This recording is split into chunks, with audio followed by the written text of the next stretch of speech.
Nov4 Farah IC1. So SP spelling error. So you didn't spell this word correctly. WW wrong word. That means this word needs to be. You need to change this word. Remember, I said you shouldn't put numbers here.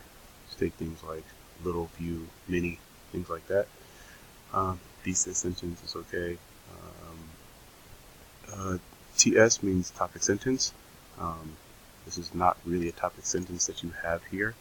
You really need to, I think you did it in your second body paragraph much better, the second effective phones and bad habits. That's a great topic sentence. I want you to do the same thing in the first paragraph. Make sure you fix up any wrong words or grammar errors.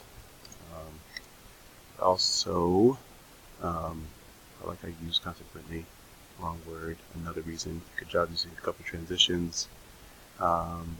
Here in the beginning of your conclusion, you gotta give a summary. So basically taking your thesis and going backwards, starting with your points and going to the front. And so rewrite that, upload it to port 1, week 9.